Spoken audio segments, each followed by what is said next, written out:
नमस्कार दोस्तों, स्वागत है आपका हमारे चैनल ध 777 पर। आज हम लेकर आए हैं साइंस का mock test number 4 BPSC part 4, जो विभिन्न प्रतियोगी परीक्षाओं के लिए बहुत ही लाभदायक सिद्ध होगा। आप कोई भी एग्ज़ाम दीजिए, चाहे स्टेट पीसीएस दीजिए, चाहे यूपीएससी दीजिए, चाहे केबीएस दीजिए, चाहे एनबीएस दीजिए, चाहे सीटेट दीजिए, चाहे यूपीटेट दीजिए, वहाँ पर आपके साइंस के 10 से 20 क्वेश्चन मिल ही जाते हैं। अगर आप बीपीएससी देने जा रहे हैं, तो वहाँ पर आपको 35 से 40 क्वेश्चन मिलेंगे साइंस के। बिना साइंस के आपका वहाँ पर प्रीलिम्स होना भी मुश्किल हो जाता है। इसीलिए प्रत्येक क्वेश्चन को अच्छे से अटेम्प्ट कीजिए और देखिए कि हम 20 क्वेश्चन में से कितने क्वेश्चन सही कर पाते हैं। चलिए आइए बात करते हैं क्वेश्चन नंबर 1 की। क्वेश्चन नंबर 1, थायराइड ग्रंथ से थायरॉक्सिन स्रावित करने के लिए उत्तेजित करने वाला अंतःस्रावी हार्मोन कौन सा है? ए टीएसएच, बी एफएफएच, सी एलटीएच, डी एसीटीएच। चलिए हम बात करते हैं थायराइड ग्लैंड के बारे में। जानते हैं थायराइड ग्लैंड होता क्या है, ये कहाँ पर उपस्थित होता है। देखिए, जो थायराइड ग्लैंड होती है वो हमारे गले में होती है। यह एच शेप की होती है। यह बाइलोब्ड होती है। इससे थायरॉक्सिन हार्मोन निकलता है। थायरॉक्सिन हार्मोन निकलता है। जो थायराइड ग्लैंड होती है उसमें थायराइड ग्लैंड में आयोडीन की अधिकता है। आयोडीन की कमी से घेंघा नामक रोग हो जाता है। अंतःस्रावी ग्रंथि क्या है? एंडोक्राइन ग्लैंड किसे कहते हैं? अंतःस्रावी ग्रंथि को एंडोक्राइन ग्लैंड भी कहते हैं। यह उन ग्रंथियों को कहा जाता है जो अपने हार्मोन सीधे रक्त में छोड़ती हैं। यहाँ पर क्वेश्चन पूछ रहा है थायराइड ग्रंथि से थायरॉक्सिन स्रावित करने के लिए उत्तेजित करने वाला अंतःस्रावी हार्मोन कौन सा है? तो A TSH thyroid stimulating hormone, B FSH follicle stimulating hormone, C LTH luteinizing trophic hormone, D ACTH adrenocorticotrophic hormone. चलिए आप लोग बताइए इसका आंसर क्या होगा। जो इसका आंसर होगा वो होगा टीएफएच थायराइड स्टिमुलेटिंग हार्मोन। आइए बात करते हैं नेक्स्ट क्वेश्चन की।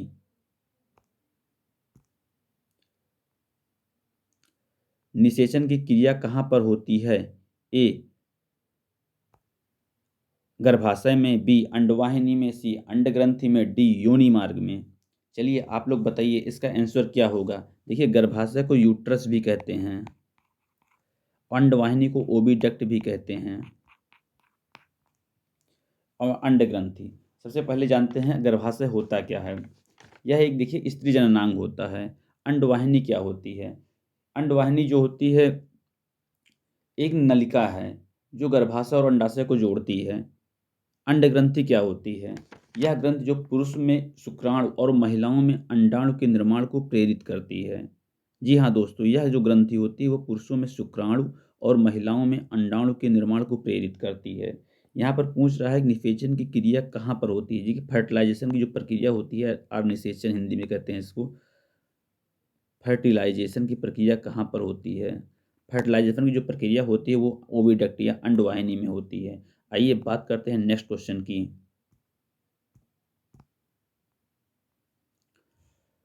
पढ़ने में काम आने वाले ग्लास लेंस किस प्रकार के लेंस से बनते हैं? ए अवतल, बी उत्तल, सी साधारण, डी ए और बी दोनों। चलिए आप लोग बताइए इसका आंसर क्या होगा। देखिए, जो अवतल लेंस होता है, सबसे पहले हम जानते हैं अवतल लेंस के बारे में। जो इसका उपयोग होता है निकट दृष्टि दोष निवारण के लिए किया जाता है, और जो इसका उपयोग होता है वाहनों के हेडलाइट में किया जाता है और दाढ़ी बनाने में किया जाता है। जो उत्तल लेंस का उपयोग होता है, उत्तल लेंस, जो उत्तल लेंस का उपयोग हो जाता है सूक्ष्मदर्शी, दूरदर्शी और फोटोग्राफी बनाने में किया जाता है।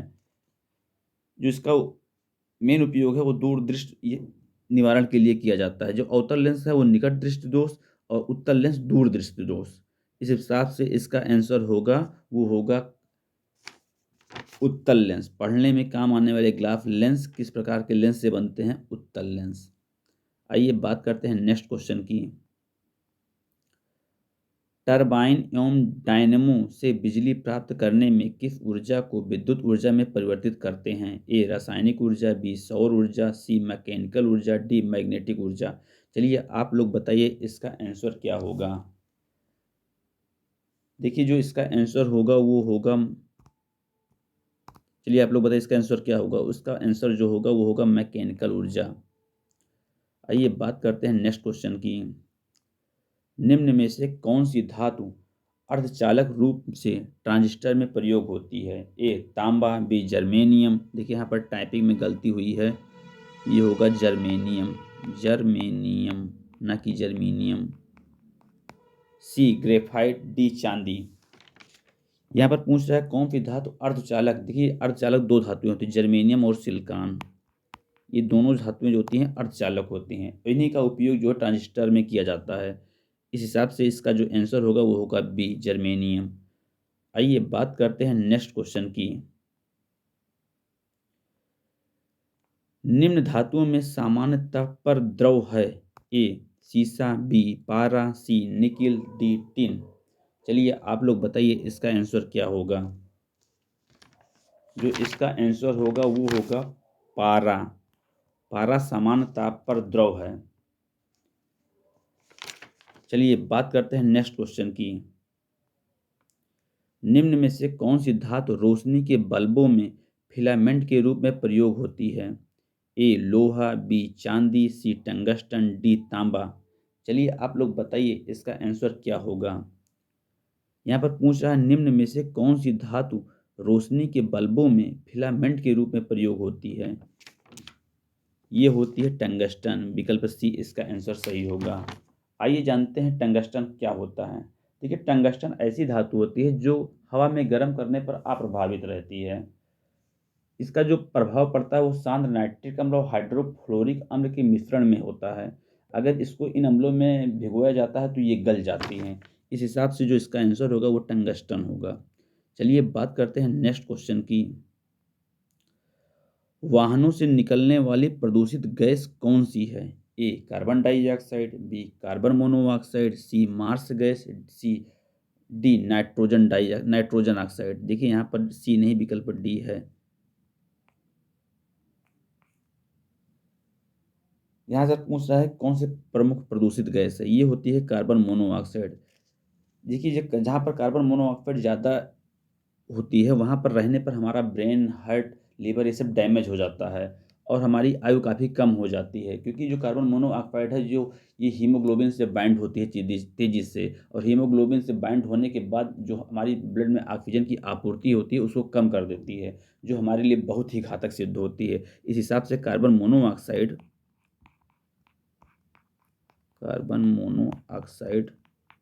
बहुत ही डेंजरस गैस है।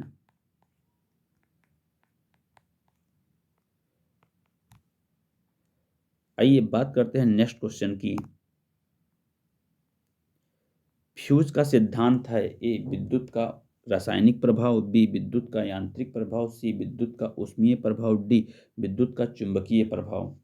चलिए आप लोग बताइए इसका आंसर क्या होगा। देखिए जो फ्यूज का सिद्धांत है वो विद्युत का ऊष्मीय प्रभाव है। विकल्प सी इसका आंसर सही होगा। आइए बात करते हैं नेक्स्ट क्वेश्चन की। दाढ़ी बनाने के लिए काम में लाते हैं? ए अवतल दर्पण, बी समतल दर्पण, सी उत्तल दर्पण, डी इनमें से कोई नहीं। चलिए आप लोग बताइए इसका आंसर क्या होगा। इसके पहले भी मैंने बताया है, प्रीवियस क्वेश्चन में डिफाइन किया है अवतल लेंस क्या होते हैं, उत्तल लेंस क्या होते हैं, अवतल दर्पण क्या होते हैं, उत्तल दर्पण क्या होते हैं। तो यहाँ पर देखिए दाढ़ी बनाने के लिए काम में लाते हैं ए अवतल दर्पण।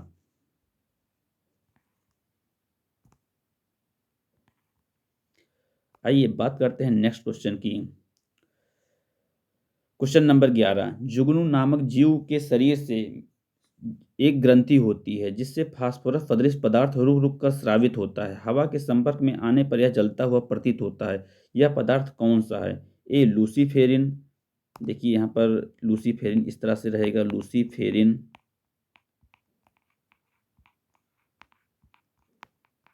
बी पोलिनियम, सी फर्मियम, डी ऑस्मियम, ऑस्मियम। चलिए आप लोग बताइए इसका आंसर क्या होगा। सबसे पहले जानते हैं जुगनू होता क्या है। जुगनू नामक जीव जो होता है रात में चमकता हुआ दिखाई देता है। हम लोग जब कभी गांव में या अपने शहरों में छतों पर सोते थे तो बरसात के मौसम में जुगनू नामक एक कीट दिखाई पड़ता था जिससे फास्फोरस नाम उत्सर्जित होता था। उसी को लूसीफेरिन कहते थे। यह हवा के संपर्क में आने पर जलता हुआ प्रतीत होता था। इस हिसाब से जो इसका आंसर होगा वो होगा ए लूसीफेरिन। आइए बात करते हैं नेक्स्ट क्वेश्चन की। निम्नलिखित पदार्थों पर विचार कीजिए। 1. दही प्रोबायोटिक का एक उदाहरण है। 2. प्रोबायोटिक प्राकृतिक रूप से हमारे शरीर में पाए जाते हैं। उपयुक्त में से कौन से कथन सही हैं? ए केवल एक, बी केवल दो, सी एक और दो दोनों, डी ना तो एक ना तो दो। सबसे पहले हम जानते हैं प्रोबायोटिक होता क्या है। प्रोबायोटिक, चलिए आप लोग बताइए प्रोबायोटिक के बारे में, प्रोबायोटिक होता क्या है। देखिए प्रोबायोटिक ऐसे माइक्रो ऑर्गेनिज्म हैं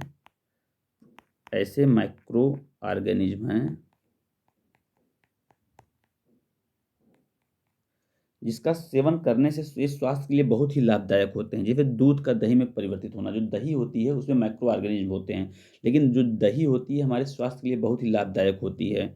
इस हिसाब से इसका आंसर ए सही होगा। प्रोबायोटिक प्राकृतिक रूप से हमारे शरीर में पाए जाते हैं, बिल्कुल ये भी सही होगा। इस हिसाब से जो इसका आंसर होगा सी, विकल्प एक और दो दोनों सही होंगे। आइए बात करते हैं नेक्स्ट क्वेश्चन की।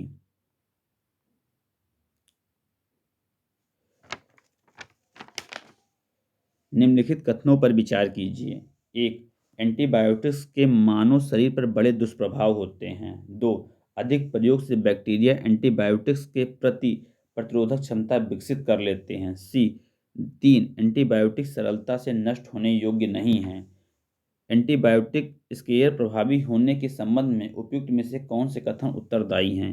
ए केवल एक और दो, बी केवल दो और तीन, सी केवल एक और तीन, डी एक दो और तीन। चलिए बताइए इसका आंसर क्या होगा। देखिए एंटीबायोटिक्स के मानव शरीर पर बड़े दुष्प्रभाव होते हैं, ये एकदम बिल्कुल गलत है कथन, क्योंकि एंटीबायोटिक्स के मानव पर दुष्प्रभाव नहीं पड़ते हैं।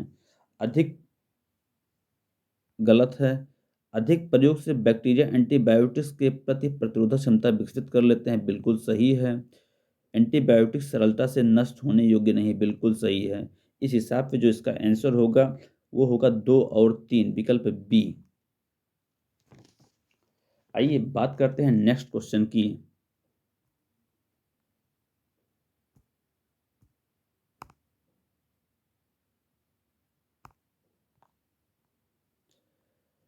ऑक्सीटोसिन के संदर्भ में निम्नलिखित कथनों पर विचार कीजिए। ऑक्सीटोसिन एक पेप्टाइड हार्मोन है जो पश्च पीयूष ग्रंथि द्वारा स्रावित होता है। यह अब भारत में रासायनिक तरीके से निर्मित होता है तथा अनुचित तरीके से प्रयुक्त होता है। 2. ऑक्सीटोसिन का दुरुपयोग दुधारू पशुओं में अप्रत्याशित दर से समय पूर्व बंध्याकरण का कारण बन रहा है। उपयुक्त कथनों में से कौन सा कथन सही है? ए केवल एक, बी केवल दो, सी केवल एक और दो दोनों, डी ना तो एक ना तो दो। देखिए ऑक्सीटोसिन होता क्या है। ऑक्सीटोसिन ऑक्सीटोसिन एक हार्मोन है जो पोस्टीरियर पिट्यूटरी से इसका जो स्रावण होता है, पश्च पीयूष ग्रंथि से इसका स्रावण होता है। इसका जो उपयोग होता है जब बच्चा पैदा होता है तो उसमें प्रसव के दौरान इस इंजेक्शन का इस्तेमाल किया जाता है, लेकिन वर्तमान समय में इस इंजेक्शन का मिसयूज होने लगा है। जैसे वर्तमान समय में लौकी जो होती है, लौकी सब्जी होती है, शाम को छोटी छोटी रहती है, उसमें ऑक्सीटोसिन का इंजेक्शन लगा दिया जाता है जिससे वह सुबह बड़ी हो जाती है। जो पशु दूध नहीं दे रहे होते हैं, जिसका बछड़ा मर गया होता है, उस पशुओं से दूध प्राप्त करने के लिए इंसान जो है उस पशुओं को ऑक्सीटोसिन का इंजेक्शन लगा देता है, जिससे पशु आराम से दूध स्रावित कर देते हैं। यह जो दूध होता है हमारे स्वास्थ्य के लिए बहुत ही हानिकारक होता है। इस हिसाब से जो इसका आंसर होगा विकल्प सी, एक और दो दोनों। ऑक्सीटोसिन हार्मोन के अत्यधिक उपयोग से ही पशुओं में बांझपन की समस्या दिन पर दिन बढ़ती जा रही है। चलिए आइए बात करते हैं नेक्स्ट क्वेश्चन की। दूध का दही में परिवर्तन किसके द्वारा होता है? ए बैक्टीरिया द्वारा, बी विटामिन द्वारा, सी एंजाइम द्वारा, डी उपयुक्त में से कोई नहीं। देखिए जो दूध का दही में परिवर्तन होता है वो किसके द्वारा होता है? वो होता है बैक्टीरिया द्वारा। ऑप्शन ए सही है। आइए बात करते हैं नेक्स्ट क्वेश्चन की। निम्नलिखित कथनों में से कौन से सही हैं? विषाणु संक्रमण कर सकते हैं। ए जीवाणुओं को, बी कवकों को, सी पादपों को। नीचे दिए गए कूट का प्रयोग कर सही उत्तर चुनिए। एक और दो, बी केवल 3, सी 1 और 3, डी 1, 2 और 3। देखिए विषाणु को वायरस कहते हैं, इसे वायरस कहते हैं। देखिए वायरस जो होता है ये जीवित कोशिकाओं में जनन वृद्धि को कर सकते हैं, लेकिन जीवित कोशिकाओं के ये बाहर मृत समान होता है। जैसे कोरोना वायरस है वर्तमान समय में, जो कोरोना वायरस है ये अगर वैसे पड़े रहते हैं इन्वायरमेंट में तो इसका कोई बैड इफेक्ट शरीर पर नहीं पड़ता, लेकिन जैसे ही ये शरीर में प्रवेश करते हैं ये बहुत ही घातक सिद्ध होते हैं, क्योंकि ये बहुत तेज़ी से वृद्धि करते हैं और शरीर के भीतर ये जनन करते हैं। तो जो यहाँ पर पूछ रहा क्वेश्चन कौन-सा सही है? विषाणु संक्रमण कर सकते हैं, ये जीवाणुओं को भी संक्रमित कर सकते हैं, कवकों को भी संक्रमित कर सकते हैं, पादपों को भी संक्रमित कर सकते हैं। इस हिसाब से इसका जो आंसर होगा, वो होगा विकल्प डी 1, 2 और 3। आइए बात करते हैं नेक्स्ट क्वेश्चन की। निम्नलिखित कथनों में से कौन-सा सही है? 1. विषाणुओं में ऊर्जा उत्पादन के लिए आवश्यक एंजाइम नहीं होते। 2. विषाणुओं को किसी भी संश्लेषण माध्यम में संवर्धित किया जा सकता है। सी 3. विषाणुओं का एक दूसरे जीव में संचरण केवल जैविक संवाहकों द्वारा ही होता है। नीचे दिए गए कूट का प्रयोग कर सही उत्तर चुनिए। ए केवल 1, बी केवल 2 और 3, सी केवल 1 और 3, डी 1, 2 और 3। चलिए बताइए इसका आंसर क्या होगा? देखिए विषाणुओं में ऊर्जा उत्पादन के लिए आवश्यक एंजाइम नहीं होते हैं, बिल्कुल सही है, क्योंकि यह परपोषी होते हैं, जिस जीव के शरीर में प्रवेश करते हैं वहीं से अपना पोषण प्राप्त करते हैं। विषाणुओं को किसी भी संप्रेषित माध्यम में संवर्धित किया जा सकता है, बिल्कुल नहीं। विषाणुओं को एक देखिए यहाँ पर टाइपिंग में गलती हुई है, कोट नहीं है कूट है। यहाँ पर भी एक दूसरे दूसरे ही रहेगा। जीव में संचरण केवल जैविक संवाहकों द्वारा ही होता है, बिल्कुल गलत है। इस हिसाब से जो इसका आंसर होगा केवल 1। आइए बात करते हैं नेक्स्ट क्वेश्चन की। लाइकेन है ए परजीवी, बी रसायन पोषी, सी अपघटक, डी सहजीवी। चलिए आप लोग बताइए लाइकेन। देखिए लाइकेन होता क्या है? जहाँ पर प्रदूषण की मात्रा अधिक होती है वहाँ पर लाइकेन विलुप्त हो जाते हैं। यह एक निम्न श्रेणी का पौधा है, ठीक। यह जो होता है कवक और शैवालों से मिलकर बना होता है। कवक प्लस शैवाल, algae plus fungi, algae plus fungi से मिलकर बना होता है। यह जो होते हैं लाइकेन वो सहजीवी होते हैं। विकल्प डी सही आंसर होगा। आइए बात करते हैं नेक्स्ट क्वेश्चन की। निम्न के साथ मिलाने से एजोला एक अच्छा उर्वरक होता है। ए नील हरी शैवाल, बी हड्डी का चूरा, सी गोबर, डी यूरिया। चलिए आप लोग बताइए। देखिए एजोला,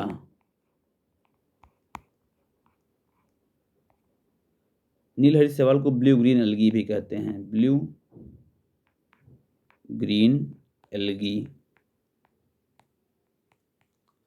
नील हरी शैवाल को ब्लू ग्रीन एल्गी भी कहते हैं। इसका एजोला के साथ जब मिक्सअप हो जाता है तो एक अच्छा उर्वरक हो जाता है, जिससे जो धान की खेती होती है उसमें एजोला जो है एक नाइट्रोजन की भूमिका निभाता है, जिससे धान की उत्पादकता बहुत ही बढ़ जाती है। इस हिसाब से जो इसका आंसर होगा वो होगा ब्लू ग्रीन एल्गी या नील हरी शैवाल। आइए बात करते हैं नेक्स्ट क्वेश्चन की।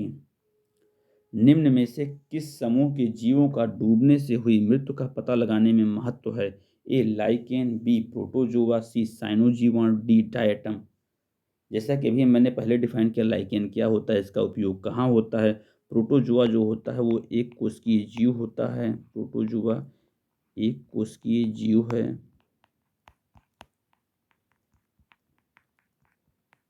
कोशिकीय जीव है। साइनोबैक्टीरिया आप जानते हैं। डायटम, इसका जो आंसर होगा जीवों का डूबने से हुई मृत्यु का पता लगाने में महत्व है। देखिए लाइकेन तो होगा नहीं, प्रोटोजोआ तो होगा नहीं, साइनोजीवाणु तो होगा नहीं। इस हिसाब से इसका आंसर होगा विकल्प डी डायटम।